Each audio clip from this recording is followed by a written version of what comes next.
Relax for a moment. Grab a coffee or tea or whatever helps you settle into the idea that what you're about to hear might feel uncomfortable. And if you enjoy these slow, curious explorations into how your mind actually works, make sure to like this video, leave a comment, and share it with someone who enjoys questioning things they usually take for granted. Now, I want you to imagine a simple situation. You're asked to pick a number between 1 and 10. No rules, no trick, just choose. You probably feel free doing that, as if you could have picked any number, as if the choice came from nowhere. But here's the unsettling claim. You didn't choose randomly. In fact, you've never made a random choice in your life, even when you tried. To understand why, we need to clarify something that sounds obvious, but isn't. What does random actually mean? In everyday language, random means without reason, unplanned, unpredictable, free. But in mathematics and physics, randomness has a much stricter definition. A random process produces outcomes that cannot be predicted, even in principle, from prior information. That's a high bar, and human brains don't meet it, not even close. Let's go back to that number you picked. If we collected responses from thousands of people and plotted them, the distribution wouldn't be flat. Certain numbers, like 7, would appear far more often. Why? Because 7 feels random. It's in the middle, it's odd but not extreme, it's culturally loaded as special without being obvious. Your brain didn't roll dice, it followed patterns. And this happens everywhere. Ask people to flip a coin in their head and write down the results. You won't get true randomness. You'll get too many alternations, too few long streaks, patterns that look random but aren't, because your brain hates imbalance. True randomness contains clumps. Your intuition avoids them, which already tells us something important. Your sense of randomness is aesthetic, not statistical. Now let's take this further. What if you try really hard to be random? Close your eyes, silence your thoughts, act freely. You still won't succeed, because your brain is a prediction machine. It evolved to detect patterns, minimize surprise, and optimize outcomes.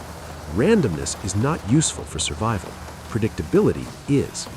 So when you make a choice, your brain doesn't ask, "What should I do?" It asks, "What usually happens next?" and then nudges you there, even when you think you're improvising. Now let's talk about free will, because randomness often gets smuggled in as a stand-in for freedom. If my choice wasn't random, the thinking goes, maybe it wasn't free, but that's a misunderstanding. Randomness is not freedom. A random choice is one where you have less control, not more.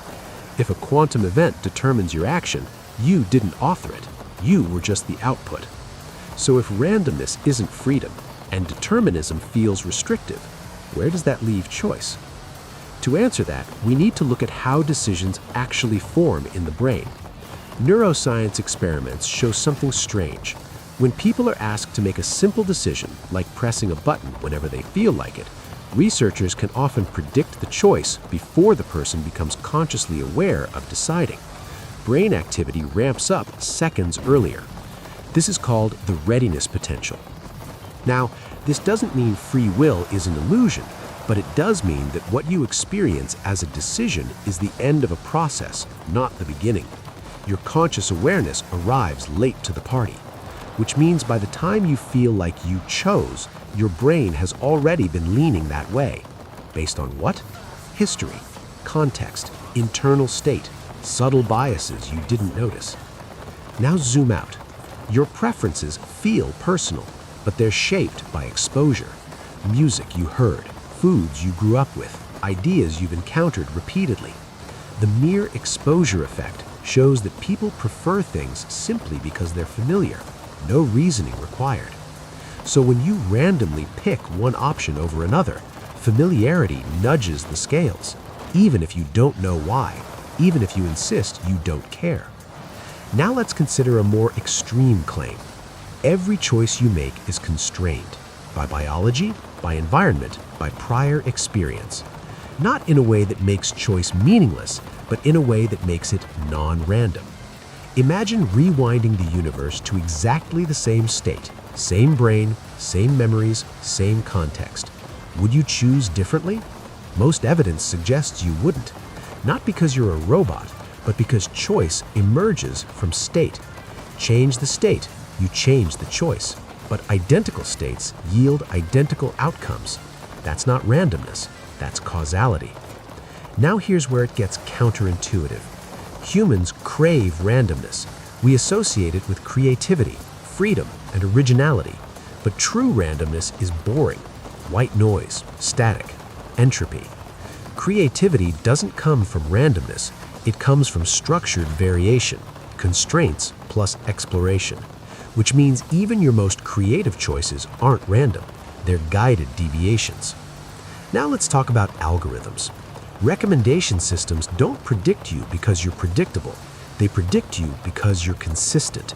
Your past behavior is one of the strongest indicators of future behavior. And even when you try to surprise yourself, you do it in familiar ways. Your wild choice is usually just a slightly expanded version of your normal range. Now think about how this feels subjectively. You feel like you could have done otherwise, and in a sense, you could have if something upstream had changed, if you'd slept differently, if you'd heard a different song, if you'd had a slightly different mood. But given everything as it was, the choice was already shaped. Which brings us to a subtle distinction. Determinism doesn't mean inevitability from the beginning of time. It means inevitability from the current state.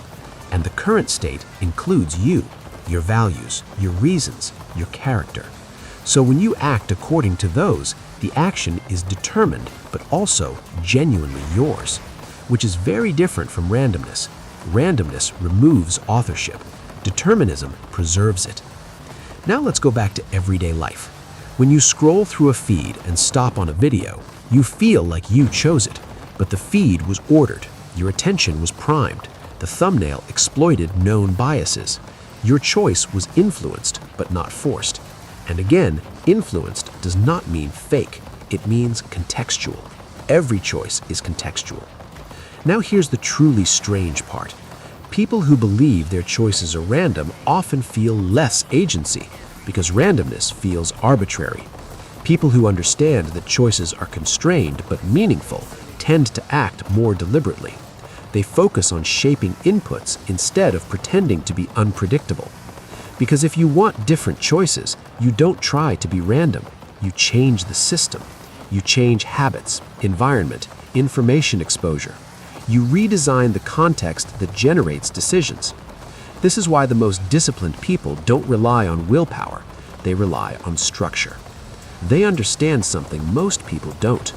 Freedom isn't about doing anything at any moment. It's about setting conditions where better choices emerge naturally. Now let's end with a paradox. You can't choose randomly, but you can choose reflectively. And reflection introduces a new layer of causation.